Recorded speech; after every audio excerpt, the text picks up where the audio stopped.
because you can sit next to me. I don't bite hard.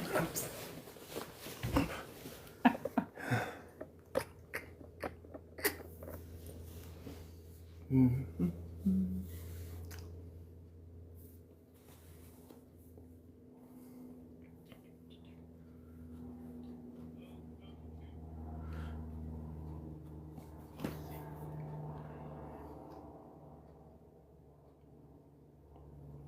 Not sure yet.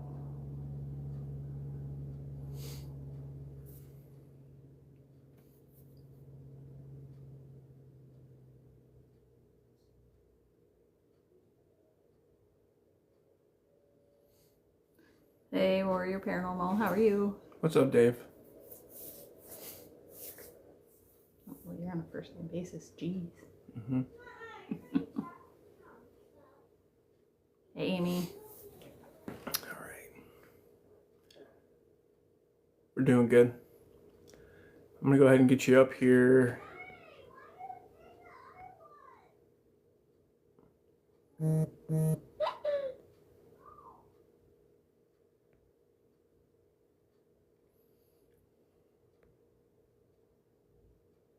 we go. What's going on, buddy? Not much, brother. How are you? Doing good. We'll give it here probably a couple more minutes before we get started. Yeah, cool. And James would love to join us as well too. So that would be great if he can, or you'll see him as Cross the Line Paranormal because Okay. us two are really the brainchild of it. So Yeah. I would hate to not share the spotlight with him too. So No, hey, whoever is involved in it is awesome. So yeah, more than welcome to come up. One guest. That'd be awesome. yeah, and we just are good conversationalists, if you will. So like I bounce off of him and he bounces off of me type.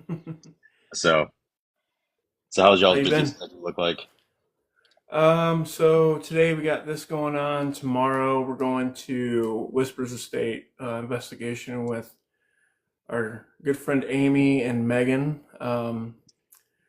So Megan, I don't know if you ever heard of them or not, but Finding Haunted Truths, and Amy's kind of like a lone investigator.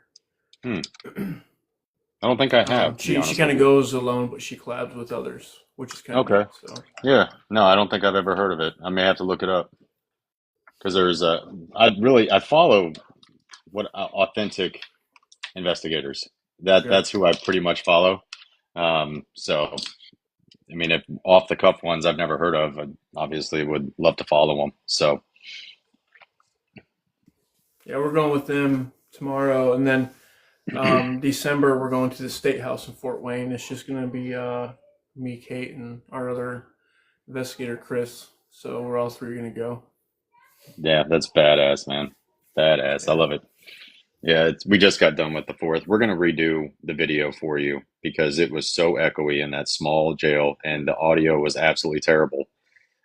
So we have a hunt towards the end of the month, October 24th through the 26th at a undisclosed location. So not a whole lot of Okay. teams are allowed in there. And I think that would be pretty damn cool to do that video there. So Nice. yeah, Looking forward to it. yeah, it was just so pitchy, echoey, and it was just nasty. So I'm like, I can't send this to them and it be decent. You know what I mean? So, but yeah, No, I appreciate it, man. It's should have seen his face. I'll send you one little clip of him holding it, and he's like, "Where do I put it?" And it's like a perfect shot down on it. that's It's like awesome. just you put it wherever you want, you know. Just have fun with it. How did it work out? It worked out really well. Now the only thing like we found in a jail cell, like the range of the antenna, the higher it is, the more range it has. So we had to kind of Yeah. reduce it. We were noticing that because the dead bell was going off, and then it was setting off the REM pod. Oh. And I'm like, okay, hold on a minute. It's never supposed to do that, you know? So, but they were on the same bed about 4 or 5 feet apart. And that's what we noticed, that it was the dead bell would go off and then the REM pod would go off. Oh, wow. And so, yeah, but it was back to back to back to back. So it was actually solidifying what we were going through and seeing.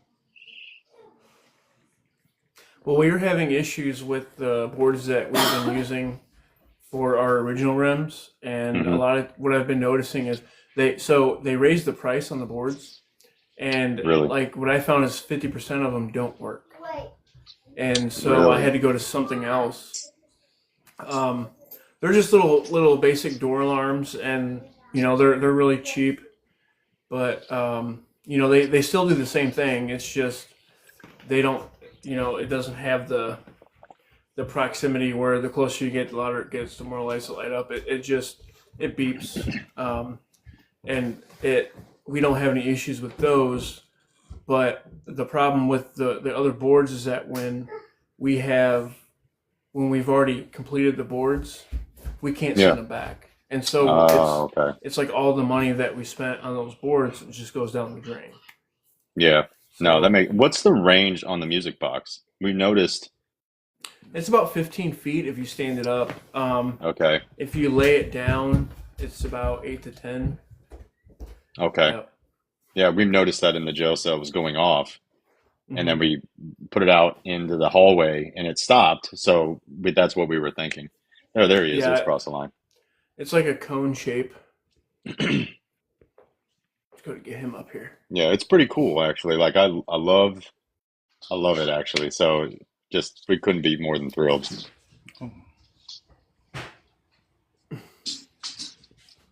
There we go. Can y'all There's hear the me? man. There's the man, Yeah. myth, the legend.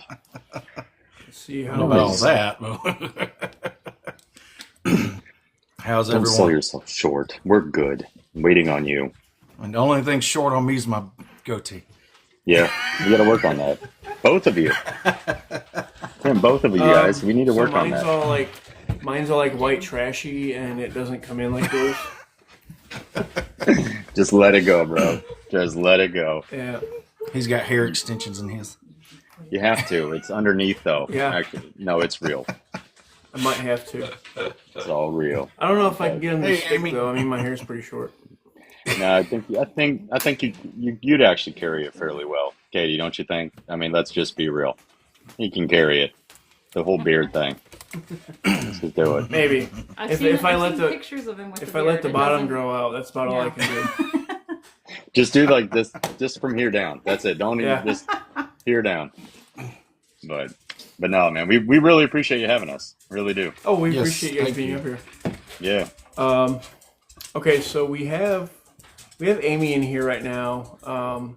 So Amy's the one who's going to be going with us tomorrow during our investigation. Nice. We're going to be at Whispers Estate. So there's going to be multiple lives going on. Her, us, and again Megan from Finding Haunted Truth. She's going to be there as well. So we're going to be collabing with two others. It's going to be a great time. We're really good friends. We've been on multiple investigations together, and we're looking forward to tomorrow. So Yeah. Sounds like fun. Yeah.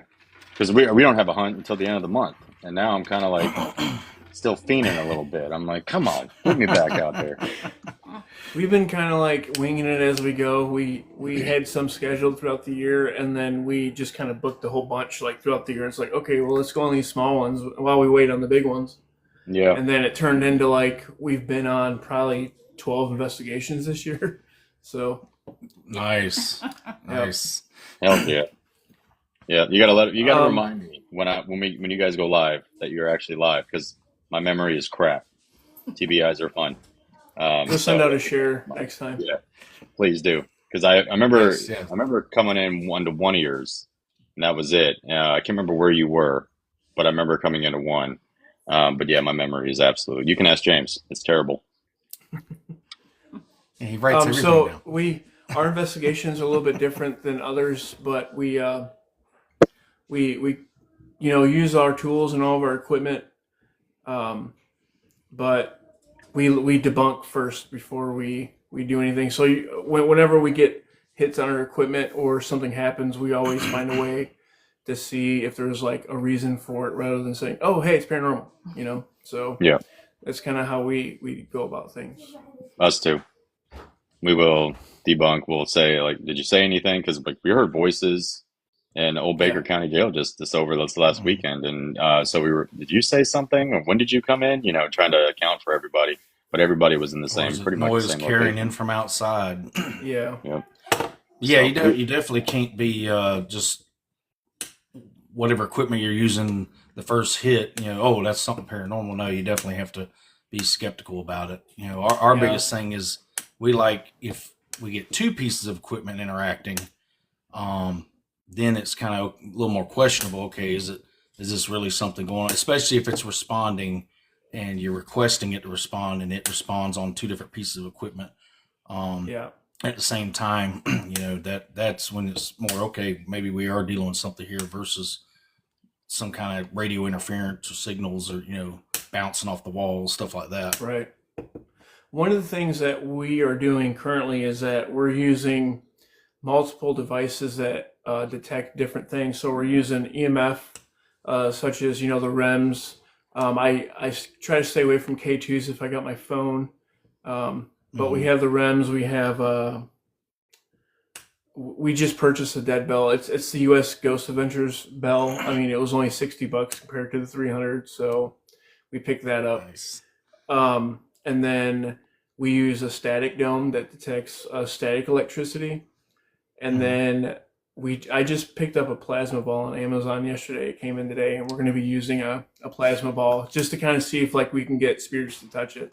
You kind were of so neat. excited to tell me about I it. was. Yeah, but looking back now, I wish I bought a smaller one. I bought the full size because growing up, that's what they had was the full size, and it just was always fascinating to me. So I bought a full size one, and we haven't took. It's just so big and bulky, and don't want to break it. So I haven't taken on a lot of ghost hunts, but I've used it on our ghost paranormal tours. Set it up in a room and all that for the tour guests and all, and it really made a cool effect. Plus, some of the people were swearing that they were seeing look like something touching it. The electrodes would go to one single electrode like somebody's finger was on it, and so definitely really cool. Yeah, I remember we were I'm looking forward to using that. But also one of the things that happened that I talked to the owner of Melbourne Manor about, that he wants to witness so bad, is we actually had the tripwire light going in from the hallway into the bedroom that we were at, and then we had the REM sitting right in the middle of the room, and you could see the sequence of lights on the tripwire. Just it hit every light going down, and then it set the REM off. So it was like something had walked into the room from the hallway into the room that we were sitting in. It was kind of neat. But yeah, we and it's stuff like that it really it's really intriguing. So yeah, well, and you'll see this in our third episode that's coming out on Halloween at the Laura's Savannah house, Laura's cottage in Savannah. The veterans we took out. I got two tripwires. I have the 36 foot and then I have the 12 foot. And we had the 36 foot running around the stairs and up the stairs into the second room. And we had the 12 footer at the front door, where noises and boots are heard and run across the living room. And it was like clock. Especially we hear something outside, the tripwire would light, EMF rope, sorry, David, would light up all the way down, and it would go from the first one, the 12 footer, then it would jump to the 36 footer, and it would go up the stairs. that's And then insane. we're like, are you upstairs and all that? And then it would come back down. The big one would go off, come back, and then the one in the living room out the door would go again. It was like it was following the rope. Yeah. So when I first purchased the rope, I was very skeptical on it, because the first place we took it was we went out to Gettysburg, and we used it on that bridge out there in Gettysburg, and it kept going off. And so I kind of questioned it, and then we actually went to Tala not too long ago, and we only had one hit on it the entire time that we had that thing on. Yeah. So I don't think I'm skeptical about that anymore, because it's, normally if you have a device going off constantly, then there's something wrong with it. That's kind of how you have to look at it. But we went to Talaman, only one light changed color for the whole 6.5 hours we were there. Yeah, Yeah, when I've we been were in just some in locations Savannah. and none. Yeah. Yeah. Yeah. I mean, just the one in Savannah, we even changed batteries out in the middle of our investigation just to be sure. And there was just a kibosh any like, oh, the batteries are bad. We changed them out in the middle of the Hey, Joy. investigation. They did the exact same thing. They just stayed lit up. That was in Savannah at Laura's Cottage. I have never been in a space where it was that charged.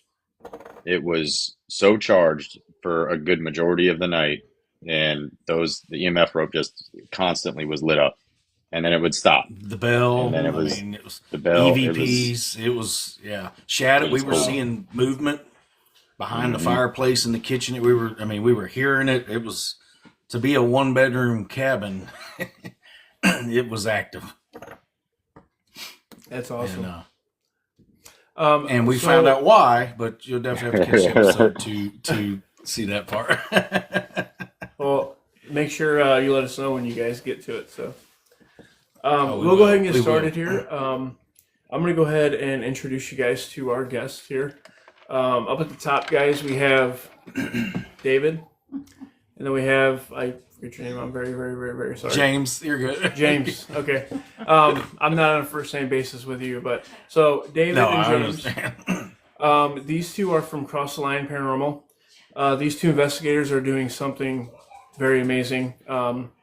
They are working on a project. I'll let them explain it when I finish here. But you know, like I said, we've had the honor of making some devices and donating those to them. So Thank you, Joy. we're very looking forward to seeing how those are working during their investigations. But what is happening? What are you doing? I'm Stop sorry. it. We got our earbuds in, and every time every 2 seconds, she's constantly touching my earbud, and it's doing stuff. Oh my gosh, that's funny. So, when did you guys start working on your project?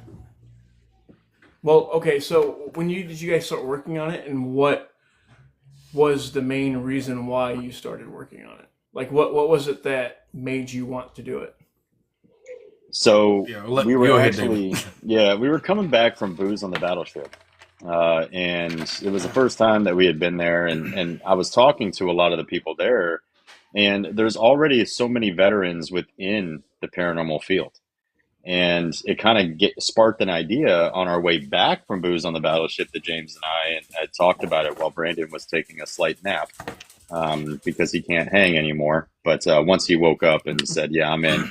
But we were throwing some ideas. Like, to be honest with you, I was in a really weird stage of life. Not, I say dark place, but darker than I typically was. And when I started going out with Cross the Line Paranormal after an invite, it changed a perspective and a mind shift, because I had done this in the military for a few investigations, not a lot, but I've always been interested in it, and it's changed me to where now I have something to look forward to.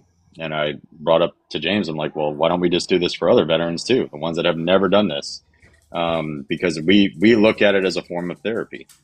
And if you, just like anything else, like if you go out hunting or if you go out fishing, it's the same thing, but just more spooky, and you don't know if anything's going to be there or not.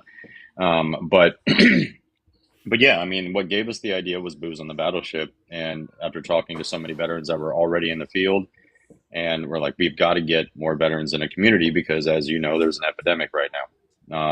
So many of them are taking their own lives, because they don't have a community, or they feel like they don't have one. So what our end goal is to bring these veterans out, give them an experience with it, put them potentially in touch with a team in their local area so they can build a community, ones that typically already have a veteran a presence within that area, and or that team rather. So that was the main thing. And then I just shot a name out. I'm like, Echo's Veteran Project, and then James is over there on phone, like looking up on YouTube and Facebook to make sure it wasn't already taken, and, Yeah. and everything else. So, but yeah, this is and what I loved about it was just right off the rip, he was like, absolutely, there was no other questions. There was no other like, well, how are we going to do it? Or how are we, it was nothing like that. It was just, yeah, let's do it, So we're learning as we go. And so I do screen all the veterans that come out. The ones that we've taken out, I've known for some time. And that do suffer from PTSD and TBI or TBI rather, I should say, some both. But that's mainly how it started. And you are going to be with us at the next booze on the battleship. So Yeah. thoroughly Yeah, excited. I'm to have excited you for out that, too. and I very much appreciate the invite. So Yeah. Well, and also I wanted you to kind of see. It wasn't until like we started talking at Savannah that we even found out that you were a veteran. right. So that's where I'm like that. That kind of proves my point. Is how many veterans that are in this field already that don't come out saying that they are veterans or they don't want to talk about it. And well, you should. There's two things you should be proud of: yourself and your service. Yeah. So I think that those two coincide with one another, and you're going to start, and we're going to be putting you with other veterans that already have pretty massive following, and that can help you grow and everything else. So that's what we're here for: community. We're not here for clicks and likes. That's not what we're doing this for. We're here strictly for community and connection. Correct. Yes. And thank you, Eric. Very much appreciate that. He said thank you all for your service. So I appreciate that. Thank you. Yeah. And so back to, when you first started doing paranormal and when you first joined the military or whatnot. So I was actually on base when I had a paranormal experience. It wasn't my first paranormal experience, but it was my first paranormal experience I've had while I was active duty, right? So the homes on base, they're very old on some bases, and one of the experiences that I had was I was sitting on the couch and I had a dog laying next to me on the floor, and I saw something out of the corner of my eye, in my right eye, and my dog perked up as well and looked that way. I don't know what it was, but it was a black mass, and I couldn't figure it out. My dog kind of, like I said, reacted to it. But a few months later, I took a nap, and I woke up to like rustling of a plastic bag on my door. And when I opened my eyes, there was a little girl, and as soon as I saw her, she ran to my side of the bed. It freaked me out so much. I still get goosebumps when I talk about it. But as soon as she like reached the bed, she disappeared, and it was like the end of that. And yeah, it was. I've had a lot of experiences in my life, and growing up until even now, doing paranormal investigating, it's like I've experienced so much that others have never, they would never think about experiencing. Yeah. But what kind of experiences, David, have you had, and not just during military time, but prior as well? So growing up, my father was in the Marine Corps. So we grew up a lot on Camp Pendleton out in California. And so you already know the well-established base. It's very old, and the housing is just as old, if not older. I think the Flintstones is the one that kind of built those. Wiring was terrible. But really it started at my grandparents' house in Prescott, Arizona. Both my brother and I, and we had this conversation at two different times. But both my brother and I, we did not like this bedroom at the end of the hall. There was a mirror and there was a bedroom off to the left. We did not want to go anywhere near this bedroom. It was creepy because it was just a home that was built in I want to say it was the early 30s up in the mountains, Prescott. So we recently went back a couple years back over Memorial Day weekend and visited the house, and the people that bought it 20 plus years ago from my grandparents still live there. So we were kind of explaining, about the whole history of it and what it used to look like before they revamped it. But that was kind of the start, and I was very young. But I didn't really have a whole lot on Camp Pendleton or anything like that. But when I was stationed at Andrews Air Force Base, Chapel 2 is still a working chapel, but it's a old hospital that was around during the Civil War.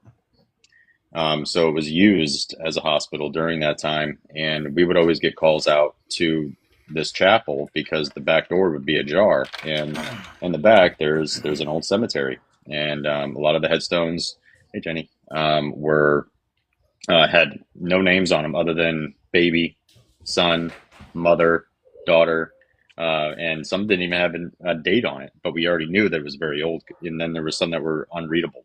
But we would always hear footsteps going into that, because we had to clear the building. We would always hear footsteps, boots on wood. So it was just one of those experiences. That's what made me want to start Military Paranormal Research Society, MPRS. I had about 5 or 6 people at Andrews that were interested in it, and we did a few investigations at the chapel because I had the code, so it was great.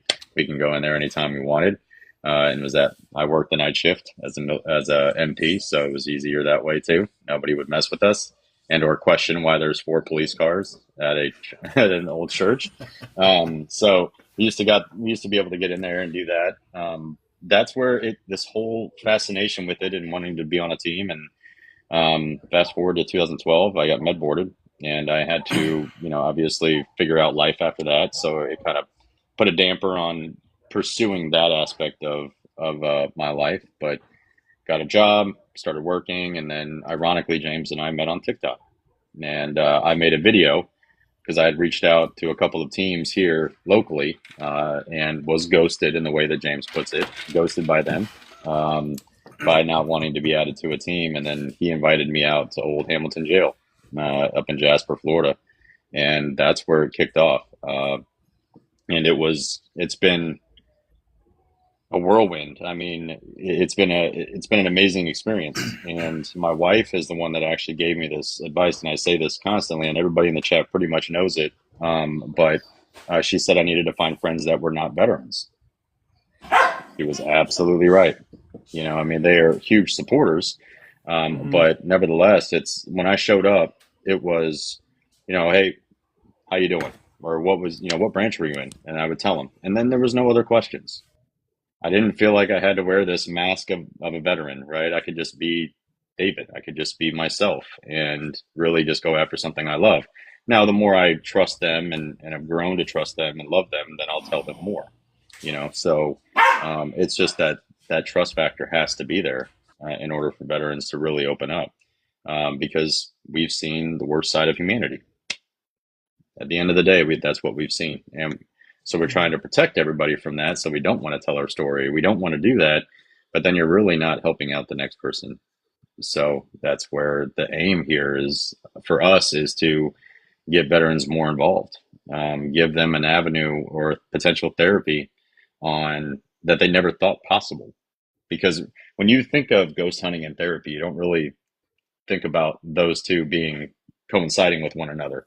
Right. They're like, yeah, let me go into a building and get the shit scared out of me as potential. Right. But if you think about it, it's everything that you did in the military without the pew pew. Right. Yeah. Everything.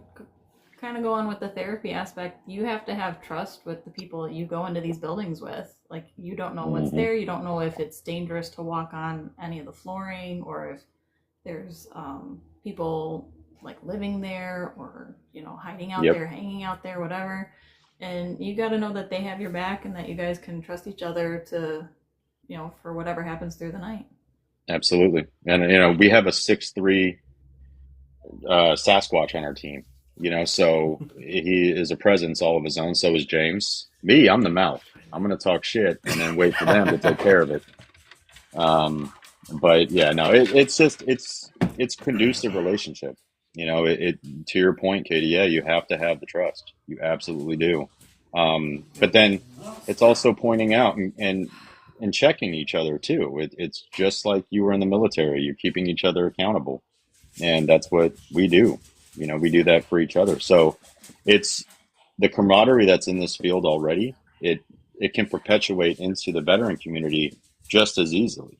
So camaraderie, connection, all of that can be found on this. Without the drama, we don't do that at all. Like, we will not get involved with all that paranormal drama. I don't do that, nor does this team.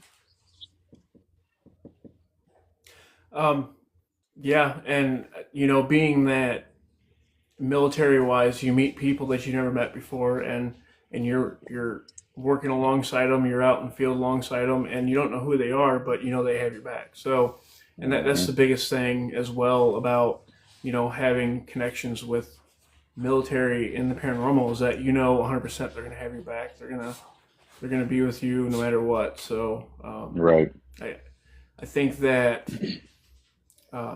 everything that you guys are doing is amazing, and like I said, I do appreciate the invite, and I'm very excited to go. I've been talking about it a lot, and she's very jealous that she can't go, but you know. James, do you want to say something, because you just kind of been sitting back and Oh no, I was letting mouth talk. I was just reading the comments. He wasn't even Nah, paying I attention, mean- folks. No, I'm kidding. I just blanked out. No.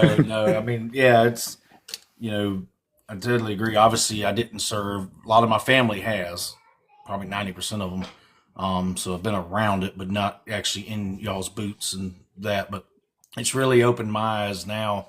I didn't realize what y'all are dealing with and day to day and stuff is how I've met with so many other veterans, and it's really opened my eyes. And you know, taking these veterans out that we've took out now to some of these locations, it's just watching that mask come off when we first meet them and take them in there to the end of the night when they've had experiences, and the camaraderie of us just cracking jokes on each other and everything else, and just making it a good experience. Obviously, we are serious to a point, you know, when it comes to like debunking and, okay, is that really paranormal, or, you know, this, that, the other, as far as gathering some evidence. But at the same time, we have fun with it. You know, we're not a checklist group.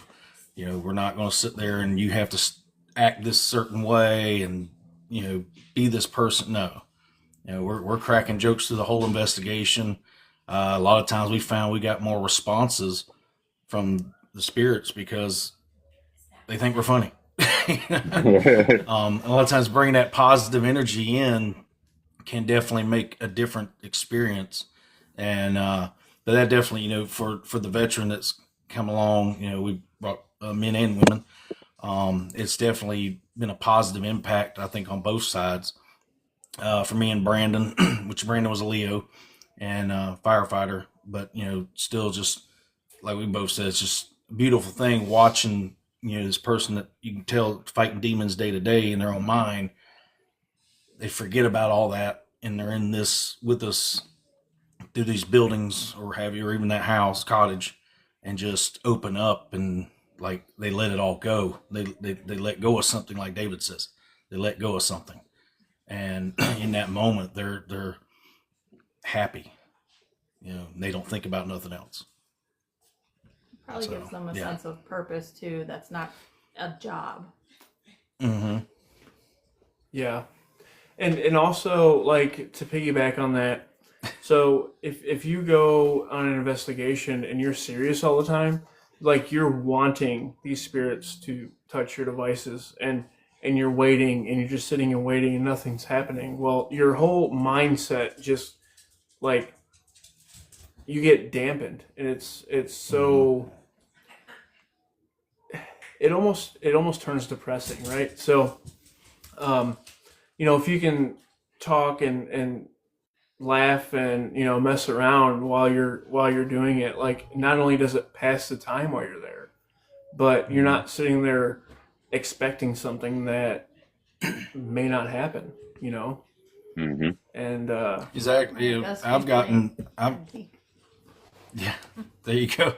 Yeah, I mean, getting creative with it. I mean, I've caught more EVPs by us having casual conversations versus direct questions. We'd have casual conversations like me and David or me and my wife, and we've gotten some profanity responses depending on our conversation, but we'd get more responses that way than asking direct questions of what's your name or what did you do or were you a patient, how'd you die, stuff like that. You know, we're just talking about all sorts of stuff, and they jump into your conversations.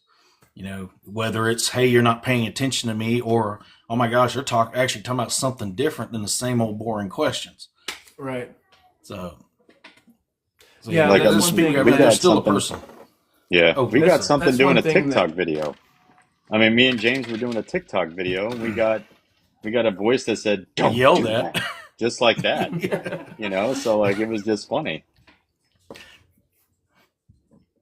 And if any of the viewers have any questions, by all means, please write them in capital letters so we know it's a question to David and James. And if none of them see the question, we can always repeat it for them. So yeah, if you guys are interested in anything that they do too, ask away. So, but no, I agree, Jessica. I agree. Joy wants to know how did they meet again, but I know they went over that. But Well, there was this one time at band camp. You know, There was a he had a flute. trumpet. it involved, yeah.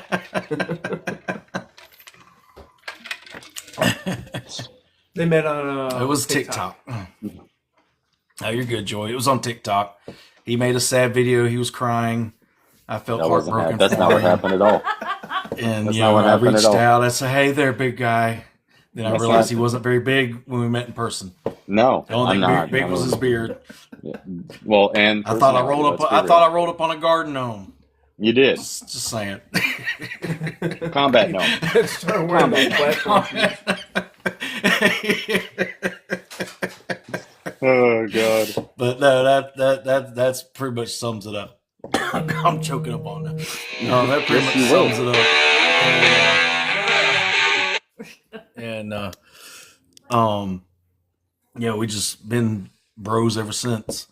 Yeah. And That's awesome. we have, and like he said before, we've really opened up to each other on things, you know, that we've never told anybody else, just talking and stuff. And, you know, those moments of just, I won't say clarity, just kind of just innocent, emotional moments. And it's just, you know, just like another brother, you know, I'm the better looking one. He's, you know, he looks older. I'm the older one. He's younger, you know, kind of thing. Look, this is life. Okay, this is like this was all like life after the military. This gray is life during the military. But no, yeah, we've had fun. I mean, and that's what we're kind of proud of. Our first episode, which is out on YouTube, we took it off the Cross the Line Paranormal YouTube channel and created the Echoes Veteran Project channel. And we moved the first episode to that, and it's a little rough on the camera work because it was our first time, and but it was more of an explaining, which we used David. He was the very first, and just kind of telling what we're doing, how we're going to do it, and then we went ghost hunting with it, and and caught some cool stuff in it. And then the second episode that's out now with Amarok, we actually got to, you know, his first time. He'd never ghost hunted, you know, and to watch his reaction at the beginning to the end was just night and day, you know, and he loved it. Yeah, I can't wait to meet him. He seems like he's got some really cool content, and seems like a down to earth guy. So Yes. I'm gonna ask a couple questions here before we get too far ahead of ourselves. Jessica wants to know what your favorite investigation spot is, and we have Jessica and Amy both ask the same question at the same time. So, what's your favorite investigation spot, and what is your favorite piece of equipment to use? Go ahead, James.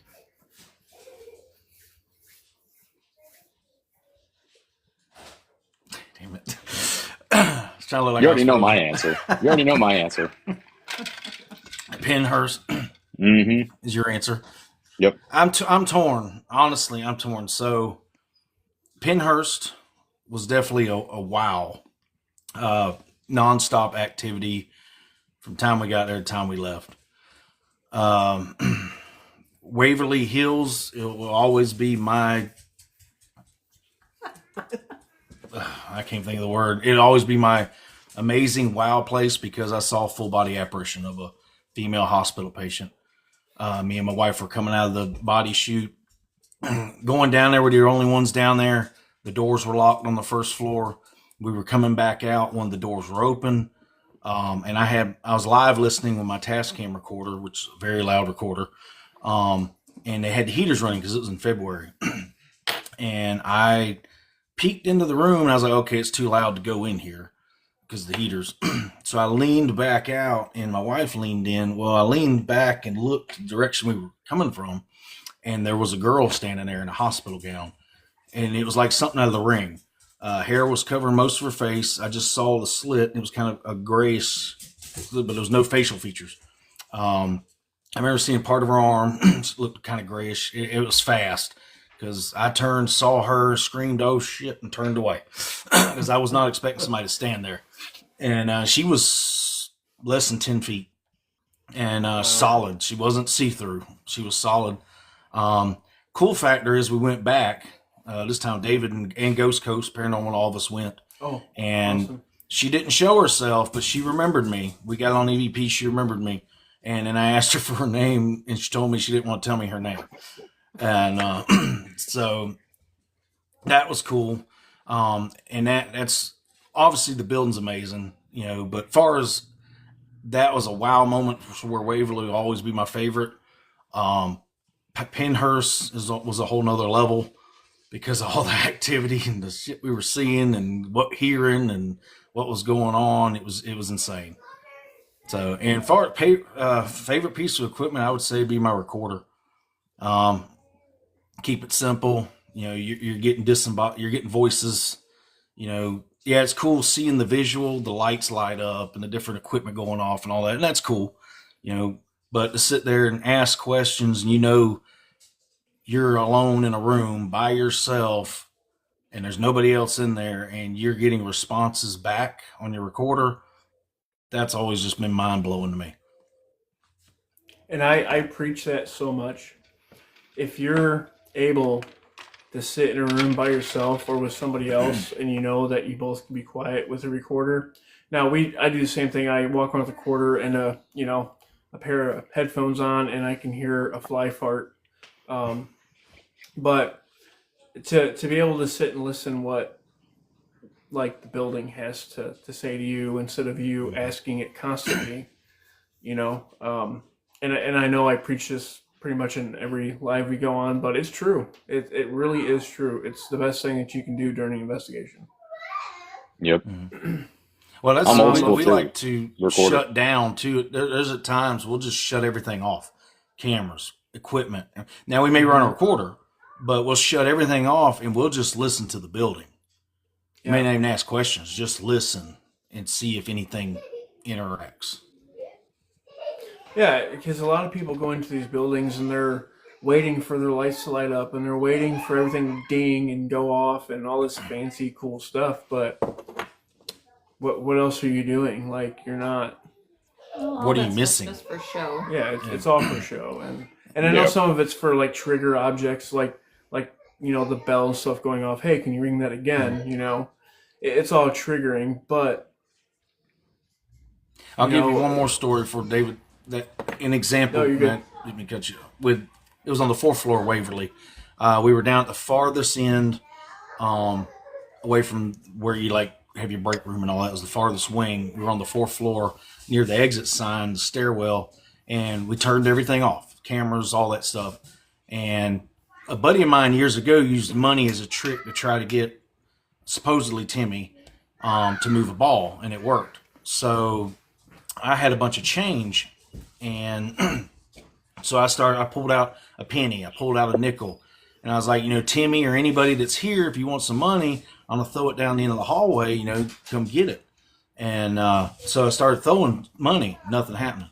Well, then I had 2 dimes left in my pocket, and I said, all right, now these 2 dimes will buy you a lot of soda pop and candy.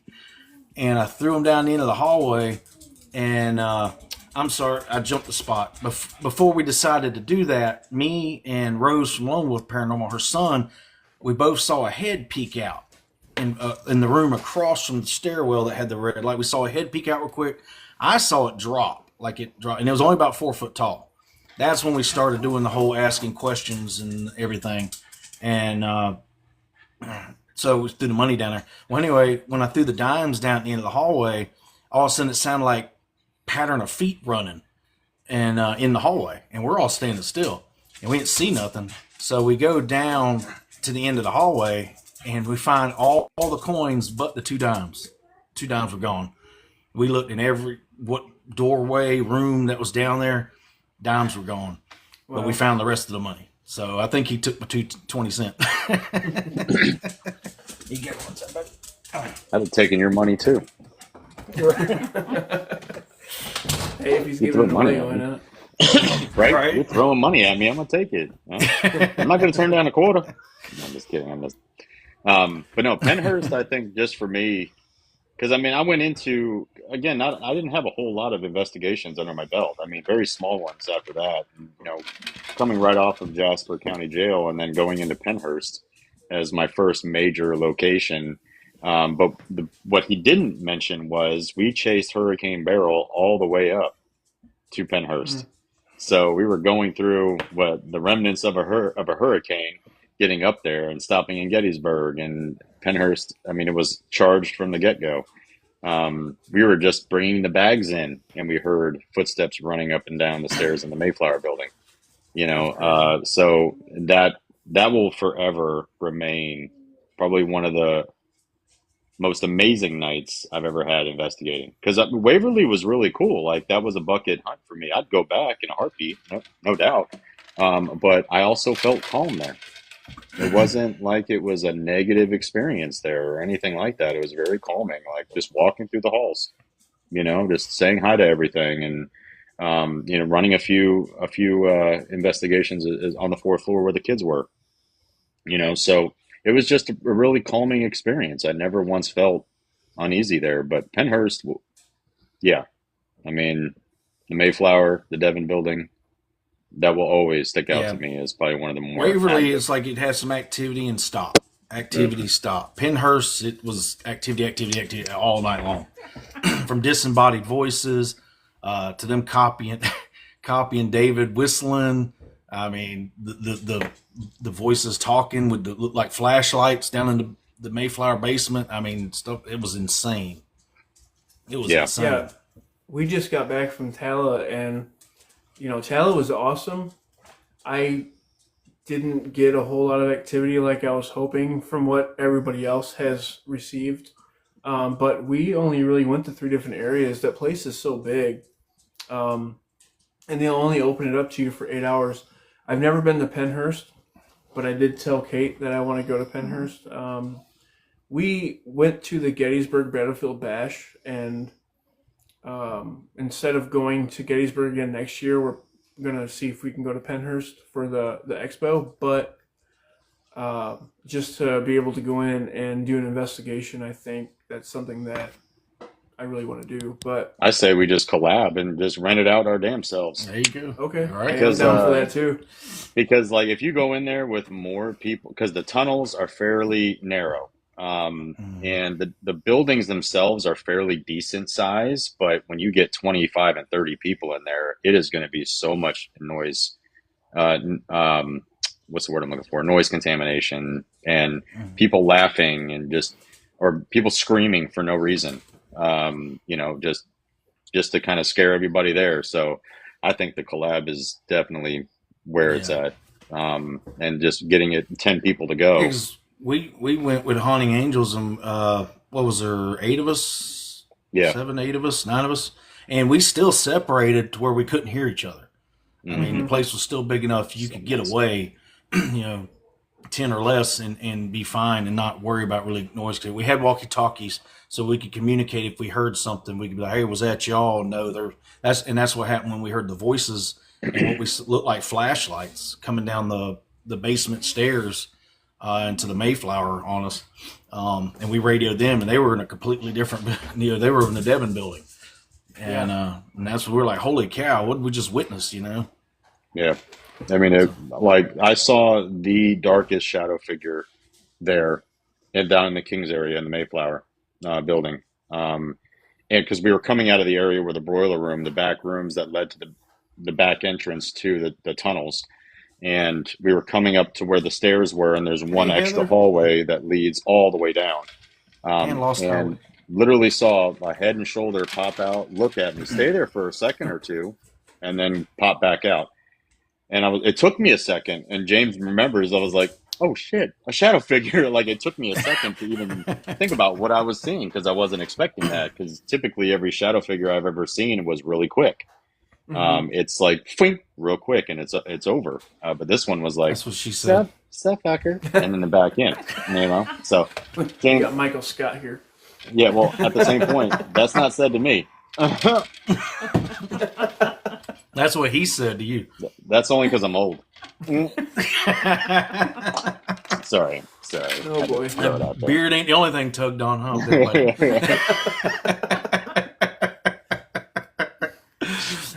Oh, my Oh God. man. So this is what the car rides are like, yeah. but like Yes. Yeah, I was going to say the car NC-17, rides are just as epic, if Yeah. not worse. very much so. I can't wait. So, I can't wait to meet you guys in person in May. yeah, Oh, yeah, it's going to be a blast. I can't wait. because Can't that's going to wait. be an awesome experience. We've got some people lined up that are coming that are just amazing people in general, but amazing veterans that are going to be there as well. And I mean, what better way to have 8 veterans take over a battleship for a night? It's So gonna be pretty epic. yeah, and it's So with the veterans, how Mhm. do you go about finding them or getting them to come to you to be part of this project? so what a lot of people don't know is I actually have another TikTok page. So Warrior AF is my main TikTok page. Warrior Paranormal was like a secondary page that I made just strictly for paranormal because I love that. But Warrior AF is my primary. And a lot of the veterans I get are ones that I've met off this app and I've met in person. And Amarok and I's story, just in general, I told it to the group. That's our story to tell. But just how we met in person, which was amazing. And then I take him on his first ever ghost hunt. He literally is like a brother from another. He really is that tight knit community that I love, because he has bad days just like everybody. But nevertheless, like you would never know that he's going through that. That's just the type of persona that he has. And that's how most veterans are. And most people, I would say, not just veterans, just people in general. Like we don't want to tell you what's going on. Like when people are like, hey, how are you? And you would be honest, like, okay, psych ward for you. Yeah. You know what I mean? So, Yeah. but no, I know these veterans from my main, and then they've kind of found my paranormal page, and it kind of just stemmed from there.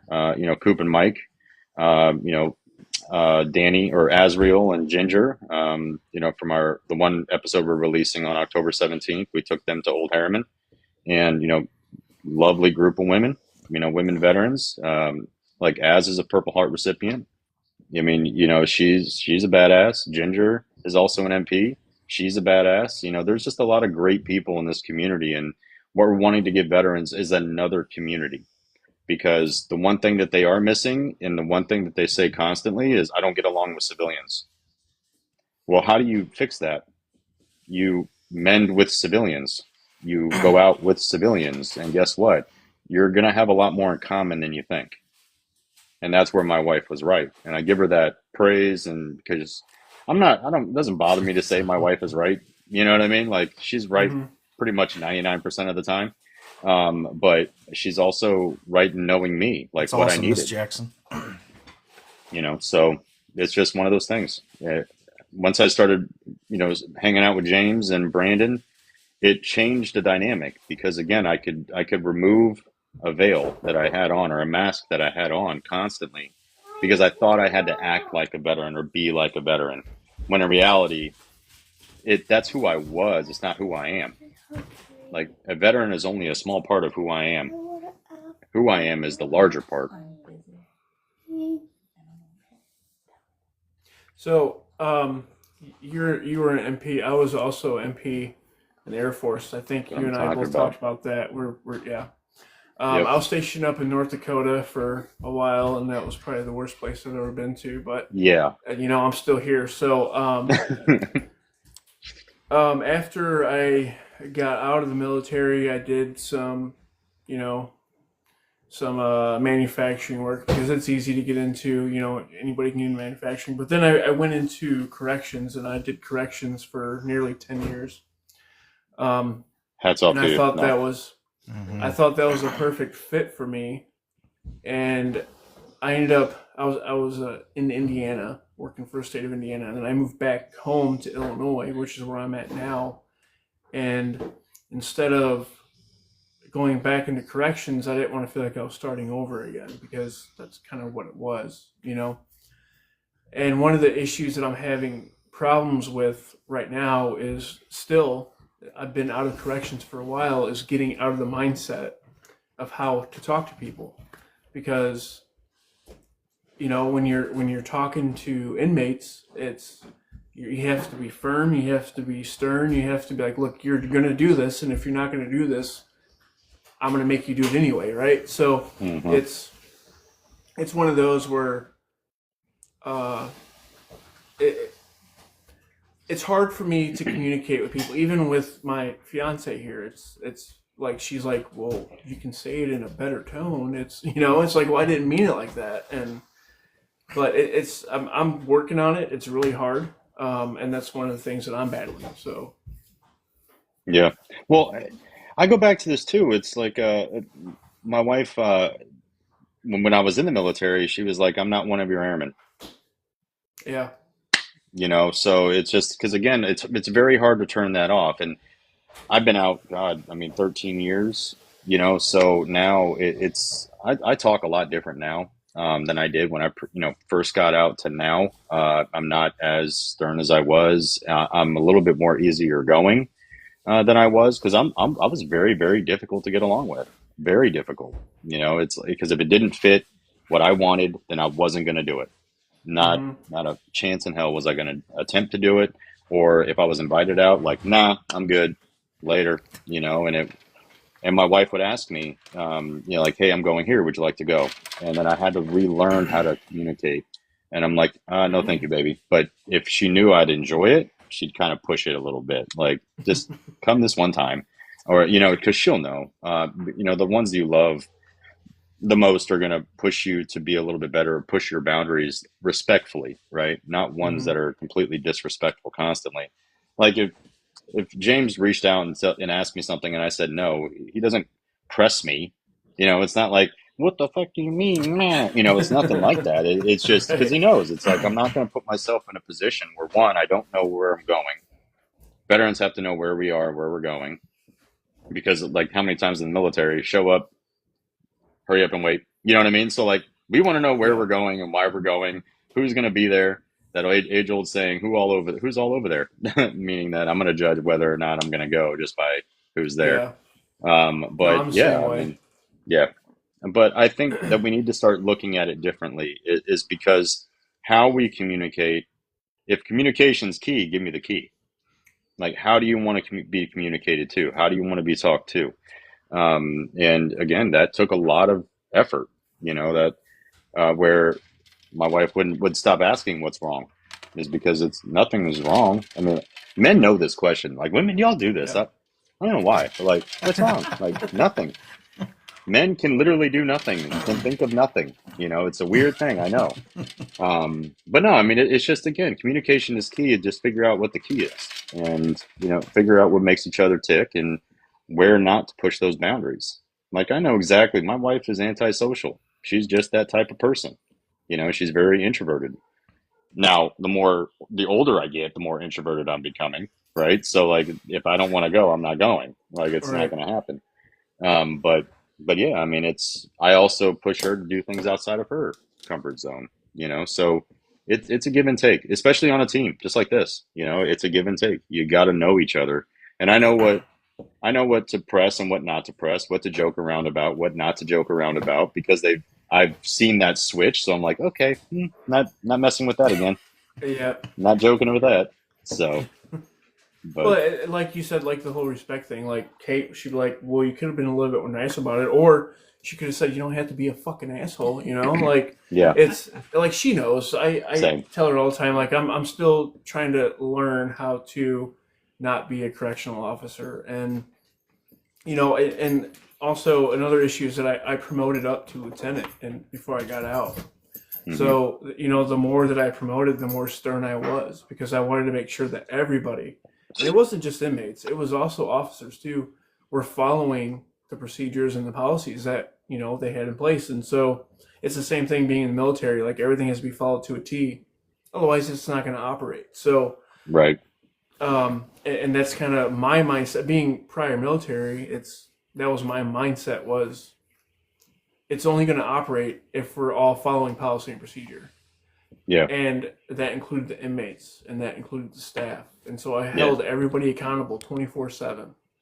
And now it's like I'm a civilian, and I'm no longer in the military. I'm no longer in corrections or law enforcement, and now I don't know how to turn that off yet, and that's my problem right now. So, It's easy. what's that? Be you. Yeah. Because again, you were trained to be a certain way, right? You had to be a certain way. Because again, you're absolutely right. In the military, we were told X, Y, and Z, 8 troop leading procedures, figuring this out, where to go, where's your mission, work backwards. Like, we were taught all of these things. Well, you're able to teach yourself new things. It doesn't necessarily always have to be that ingrained. And I think also that taught me, because I've been in the VSO, or the Veteran Service Organization space, for well over 11 years. And so working with veterans every day and figuring out, like, if somebody says, well, that's just how I'm raised, I was in the military, I'm like, cool, when's your next mission? When's your next mission? Like, oh, okay, who's going with you? What's your FOOM look like? None of that matters now. Right. None of that matters. What matters is Katie's going with you. I'm going to build something. I'm going to go investigate and have fun. Now explore who you are who you want to be rather than who you were. So that's the best way. And every avenue you can take, do it. Every avenue you can take. The plug, huh? Sorry. That's David's book he wrote, and I highly recommend reading it. I even read it. It was very, very good, very I powerful. appreciate that, brother. I appreciate that. But again, it goes back into, it's on Amazon. Yeah, but Sorry. I kind of deeper to James's point is that, like, there's a lot of things that James could teach me, and I think a lot of veterans don't take this into account. Like, I'm not a mechanic. I'm not, right? If I go like, hey, James, I'm having issues. My car sounds like this. Yes, I'm good with big tools, David. Okay, you didn't have to. Yeah, I know you are, buddy. I know you are. You prove that on throat booze. makes me choke. Oh man, but that's it though, As he's right? drinking water, James, right? Yeah. See, he did choke. Gotta wash it down. Got all that diesel in his system. But again, I'm not a mechanic. So I'm gonna reach out to the one person that knows. It's the same concept, and you just got to know who to reach out to and ask the questions, or just really understand. Figuring out, you don't need to figure out who's or what their story was. You got to figure out what you want their story to be. That's what you got to figure out. That's what leaves a legacy, right? The legacy of who you are is who you want to be, not who you were. The uniform, guess what? You took that shit off. It's no longer. Now, you may go to the VA. That's cool. Now you get to wear a little hat that says disabled veteran or whatever. That's cool, I guess. But again, it's no accolades anymore. It's not about that. And it's about being the person you've always wanted to be, but you were too afraid to be. Because for fear of God only knows what, peer intimidation or whatever the case may be, like, you're only here for a very short time. Yeah, be unique. I love it. Be unique. Mm-hmm. Be you, because nobody can replicate who you are. Nobody. They try that advice. Yeah. And that speak volumes for anybody too, not just us. So. Yeah, anybody. Like if there's, look at our field. You have nurses, doctors. You have everybody that's in the paranormal field. But they're too afraid to talk about it outside, with anybody else, for fear of like, oh, that's fucking weird. It's like, cool, I'm weird then. I don't know what else to tell you. Like, deal with it. Well, here's the problem. Here's the problem with it is that when I was in corrections, I never went home and told anybody about my day. I would make a phone call to the person that I worked with that day and say, I'm fucking pissed because blah, blah, blah. because they're the only people who understand to a T what you went through that day. Or, if a facility got locked down because, an inmate got assaulted and you were, or officer got assaulted and you were that officer, well, now you're calling up your buddy saying, hey, I was just assaulted today. He's going to be the only person who's going to understand how that feels and probably what led up to it, right? So, you go home and say, hey, I was assaulted today, and they're just like, oh, I'm sorry about that. And just, the coddling and sympathy, and which is fine, but are they really going to understand?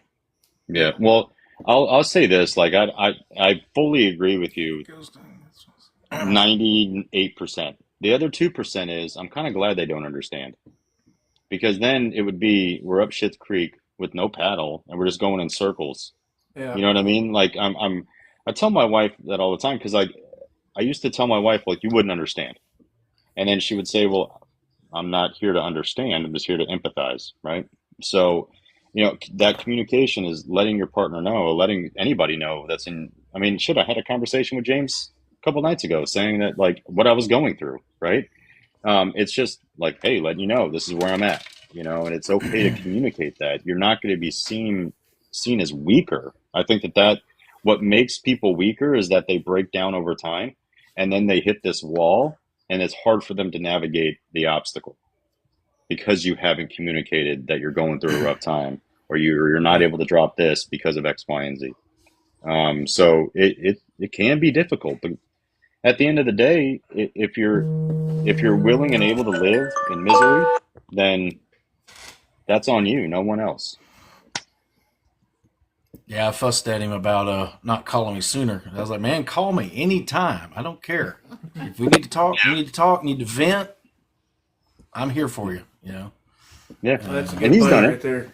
Yeah, and he's done it to me too. He's like, dude, I'm just not feeling it, or doing this, or this is what's pissed me off, and I'm like, yeah, okay. Just like, because I had made a comment or something, and then he called me on it. He's like, oh, okay, well, I didn't realize I said it that way, or I didn't realize I was doing that, and because even after we attempted to shoot a video for you, it was like he made a comment like, well, you did that. I'm like, oh shit, I feel like such an ass now. You know what I mean? It's okay to communicate that.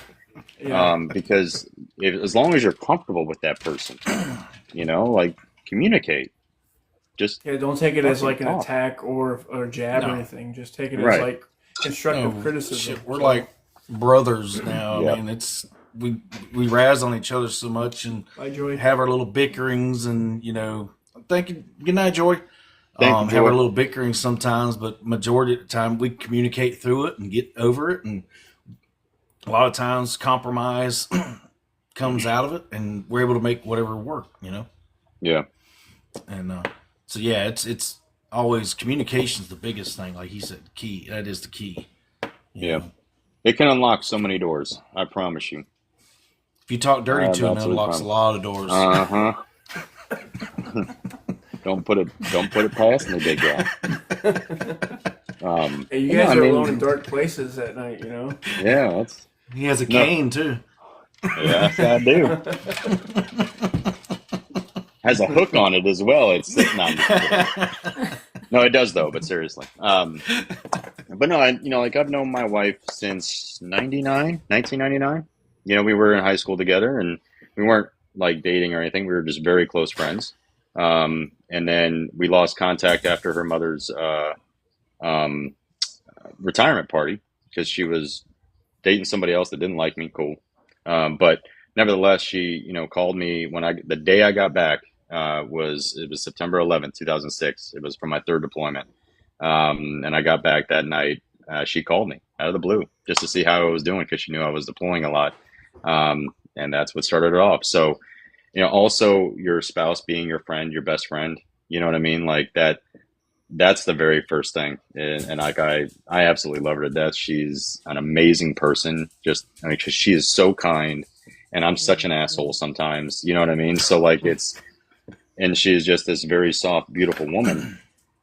Whereas I'm kind of like you, bro. Like, I'm just all the men in here really is that we got this wall up, and because we fear as if we have to be this certain way, when in reality that is our own perception telling us doing that, right? We don't have to be a certain way for those that love us to love us. They love us because of what we're doing, right? So, and who we are. Well, hopefully, I'm just saying, hopefully. Is that true? But Oh, okay. yeah, there you go. Say right answer, Katie. But yeah, no, I mean, it's just because, my wife has been there for me at bedside when I was in the National Intrepid Center for Excellence after so many deployments, so she was there for diagnoses. She was there for the transition out of the military. She was there moving. She was there for PCSs. She was there. She was there. She was there. So that right there tells me, and plus too, I know a lot of women are probably not going to like this comment, but I'm actually loyalty over love, because you're not going to love your partner every day. You're not. Loyalty over love is a lot more important to me. Like that right there. I mean, job changes, transitions into other jobs, and figuring out what I want to be in this world. Like she has been there through every step of the way. So you think I'm going to let that go? Out of your damn mind. That right there is hard to find. I'm telling you now, and I just happened to find it in 1999. That's a new song I'm writing. Be careful. I do agree with the loyalty over love, but at some point, they might push you past, what your limit is. Mm-hmm. Absolutely. I ended up with this one, and I can always tell when he's upset about something, and I'll ask him, what's wrong, and I can tell he wants to talk about it, so I'll push him a little bit, and then it'll be like an hour later, he'll come to me and be like, okay, yeah, there was something wrong. You were right.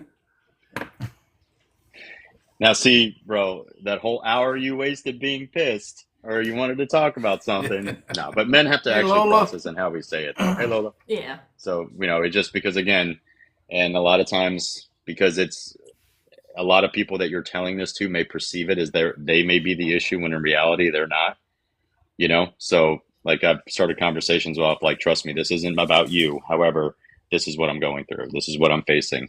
I'm not mad because of this. I'm pissed off at what happened at work, or this is what's going on. But men are very difficult to communicate like that. That took a long ass time. If I react a certain way, even in the moment reaction, or if I get upset and maybe I do want to talk about it, I still don't communicate with her saying, yeah, there's something wrong, but can we talk about it later? That's an issue that I have as well. But, reacting and talking when I haven't really thought about how I want to express or say what I want to say, it can, we all know it can lead worse than what you want the outcome to be. So, right. Obviously our outcome wants to be to vent and get what we have off our chest. But if we're just talking what's on our mind at the moment, then the outcome's not going to be that. It's going to be something worse. Yeah. So, and a lot of times too, sometimes men don't have really anything on their mind. They're just we have a resting vet face, I like to call it. You know what I mean? Like nothing is wrong. I know I looked pissed, but I'm not. I'm actually quite happy. I've got the Sesame Street song going on in my head right now. Just chill.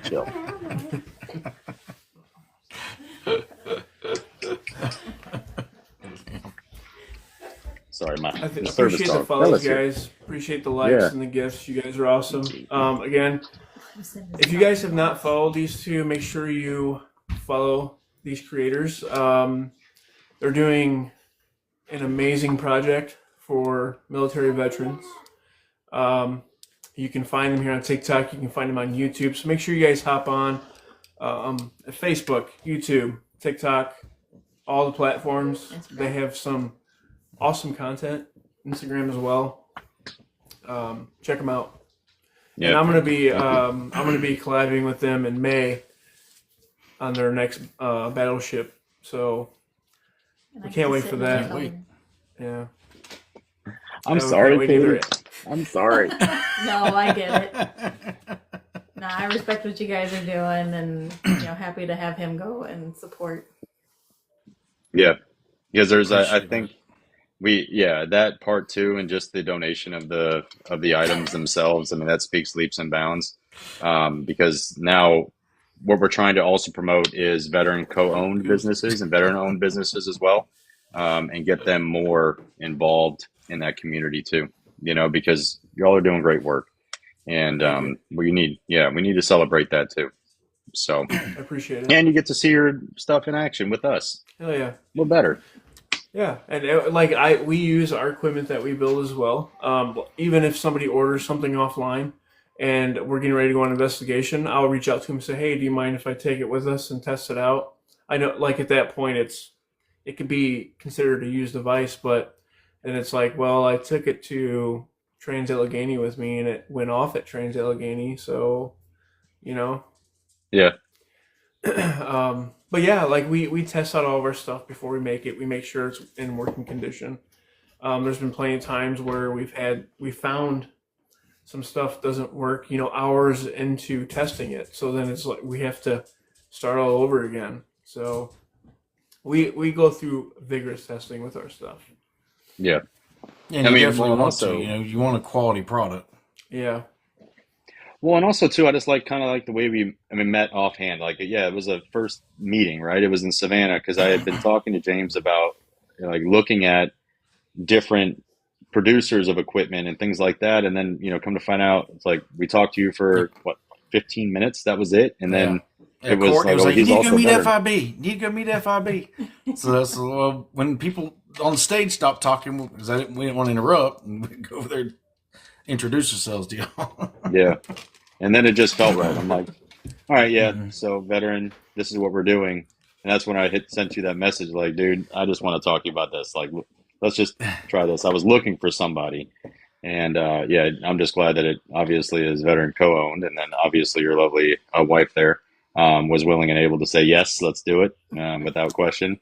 So, yeah, I don't think that's how that conversation went down, but it was more or less, it was you and I had spoken on the phone, and then I walked in the house and said, hey, we're donating some items to EVP. And she's like, what do you mean? It's like, well, we're donating some items to Cross The Line Paranormal. They're doing this veteran project. And she's like, oh, yeah, I 100% agree, but next time just talk to me about it before you make that decision. And she's like, I would have been more than happy. But at least I know, but it's right. No, it's fine. Like we both were 110% on board donating our devices to you guys. And if we make more, I'll donate those to you guys as well. You guys are awesome. What you guys are doing is amazing, and we very much appreciate it. The world appreciates it. So. No, we appreciate that. And again, just because there's booze on the battleship doesn't mean there's not going to be any more collabs after that. Because again, what we're wanting to truly do is build a tight-knit community within a field that is already in so many silos because everybody is after their own.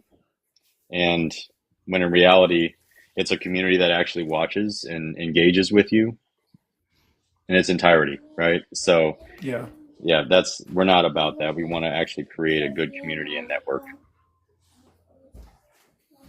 Absolutely. No, and I think it's awesome. You guys are awesome. Thank you guys so much for what you do.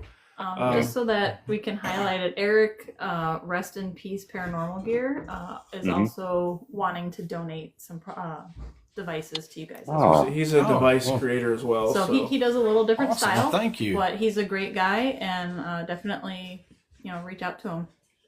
Definitely appreciate it. Yeah, we definitely will. We appreciate. Yeah, we'll have James reach out because I don't want your wife to yell at you when you want to donate. No, I'm kidding. I'm messing with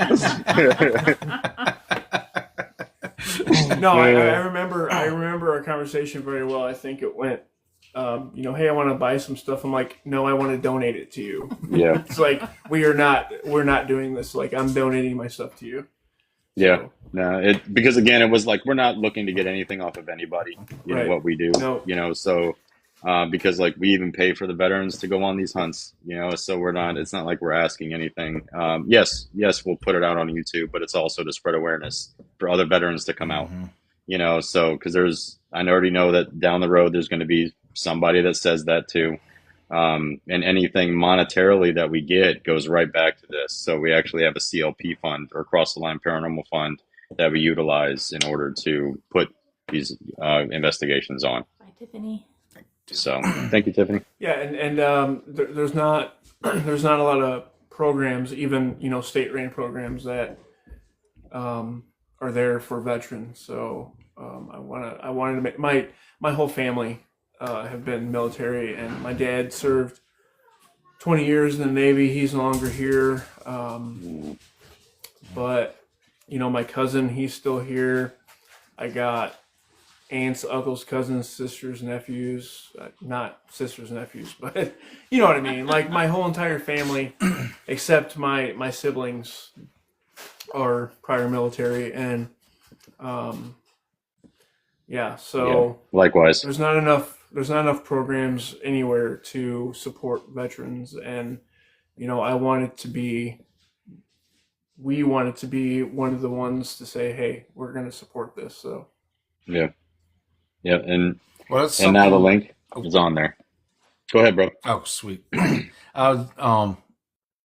Something we talked about before, they keep talking about 22, and, obviously reality to try to save 22 a day or however, it's not going to happen. But if we can at least save one, that's something we start, at least save one and possibly another one, eventually that can add up. And so that's our goal right now, is just at least save one. Yep.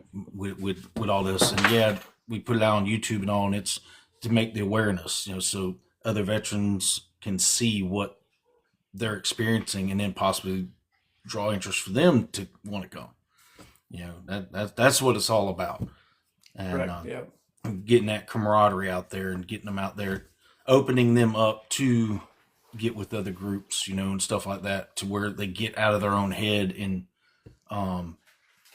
get into something that will fulfill them spiritually, and help them day to day. That's what we're trying to do. Yeah. Speaking of a veteran, like you'll be with Crazy at the battleship as well. So oh, cool. Crazy vet. Yeah, he's badass. He's funny as shit too. Funny as shit. But that's just Crazy. another one. So, I mean, but you're absolutely right. You think about it. What does a medic do? Like, let's say mass CAS event. They're going to go down the line. Which ones can we save? And, they have to, sometimes they may have to bypass ones that are potentially not savable. But that's the concept, because it's not 22 a day. It's actually more up in the 40s a day. Mm-hmm. So that's what we're losing. Megan. Do you I love use it. beard butter? Is that what that is? How do you get your He beard uses so a beard straight? straightener. But they sell those now. Well, they I also actually sell, don't. beard butter. No, you know what it is? It's What's depression. it? Thanks. Oh. No, I'm just kidding. No, I just comb it out. He uses that In the special morning. hair gel. You saw in the movie Something About Mary. That special Oh, hair yeah. cream. Oh, is that hair gel? That's how he gets it so white. Got to get promoted somehow. I'm sorry. Jesus. It's anxiety. Yeah, that too. It's just like it's putting the feelers out. It's but yeah, no, it's definitely it's been a whirlwind. This team has been absolutely amazing, and from the get go, everybody was on board, and so the vision came to life when we actually took Amarok out, and people really started to kind of see what our vision was for this, and now it's just grown into people reaching out saying, I want to take part in this. I want to do this. Because again, we take veterans on their very first paranormal experience. So, Right. Do you guys? So obviously you guys promote the Echoes Veteran Project through your paranormal pages. Do you have like Mhm. a page on Facebook or anything that's just for EVP, or is it just through your own group pages? so we actually YouTube. have Echoes Veteran on YouTube and Echoes Veteran Project on Facebook. So I took an old Okay. account that I had and reverted that back to Echoes Veteran Project on there. So it was an old business page. I just renamed it and did a different handle, and then boom. So it's on. I don't have Instagram for EVP to be honest with you, but as of right now, it's just Facebook Okay. and YouTube. Sorry for but lying to we our are. viewers. But our actual paranormal channels like Cross the Line Paranormal is on every every platform as just that. And we've been Cross the Line sharing it Paranormal. out. Okay. Yeah. We'll have to add that Facebook link to them. Miss Jackson, we right now we're mainly focusing on ones who haven't. As far as ghost hunted, we've been trying to focus on the people who have never done it. Mm-hmm. Okay. Oh, thank you. I will send it to you, Crystal. Yeah, and not only that, like a great example with FIB, they're coming out with us to the battleship. Well, one is because they've also donated some of their goods in order to do that, but it's also that he is a veteran and also can help because we have a lot of veterans that are coming. So, we're only a team of 3 that are actually doing this. So we may need additional help and people that actually have experience doing it. So, but yeah, that's one of the main reasons that he's coming. It's twofold. So Appreciate it, buddy. Which is awesome. Yeah, bro. Which is awesome. But well, anything Does else? anybody have any questions for these for James and Dave here? If you do, go ahead and ask. If not, we very much appreciate you guys taking the time to be here with us and talking to us. Hey Ginger, how you doing? I've seen Ginger in your guys' lives all the time. So yep. I get into you guys' lives and she's in there, but Yeah, we still have ours at 8:30 tonight. Yeah. And anybody in the chat, we have our whiskey and whispers at 8:30 tonight. So Eastern grab a Standard drink Time, I and assume. come in. Eastern Yeah. Standard Time, yes. Okay. Yep. Ginger she's spicy as shit, but she's hilarious. You know what I mean? Like She's spicy. She's spicy.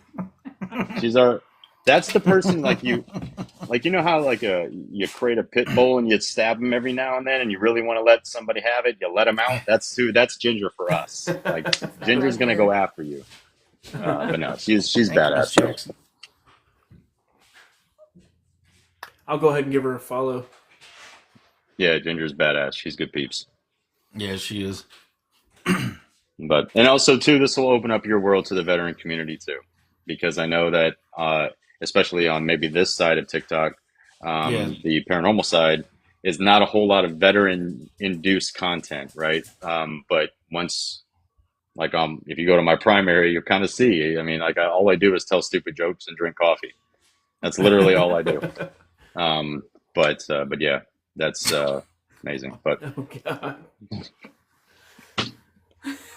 I'm sorry, Crazy. You have to put up with that every day. So Crazy's Ginger's husband. so, do you see what I mean? Man okay. gets Do tortured. you see what I mean? This is who we Yeah. let out to go get you. No, but she has a really beautiful heart, really beautiful person. So yeah, but she will tell you off. She's mean. It's better. It's funny. Funny to us, at least. So, but yeah, no, we just appreciate y'all having us on. We really was. And I Yes. just love Well, thanks the for coming Thank in. you. Thank you. I'm We enjoyed gonna it. go ahead. I'm gonna go ahead and kick you guys out. So whatever gifts you guys have, you guys keep. But Oh, thank you, bro. again, we appreciate you guys coming up, and I'm looking forward to meeting you guys in May. And if you guys want to book Penhurst, just let us know the date, and we'll be down to collab with you guys. So, For sure. anytime that you want to invite us out, as long as we're not busy we're getting married next year, the end of September. So, Congratulations. thank you. Hear me out. Hear me out. Hear me out. It's my 3rd marriage, and Yeah, it's also same. her 3rd. So, That's wow. beautiful. That's beautiful. However, hear me out. Honeymoon at Penhurst. Just Hey. saying, throwing it out. okay. Right? We did debate getting married at a haunted location that a friend of ours owns. But There you some go. of the Still. family doesn't really get into it, so we're like, Right. okay. Mommy, can we go to the park? No, right now. Oh, thanks, Lost I Highway. had It's to awesome. poop on you. No, but again, we appreciate you having us in, brother. We really Yes. Yeah. Yes. Thanks for coming out. Thanks for taking the time to being here, guys. You guys have a great night, and I can't wait to meet you guys. Same. Same. do. Break bread. Have a good night. Let me see how. Later. You too. Oh, disconnect. All right. Peace.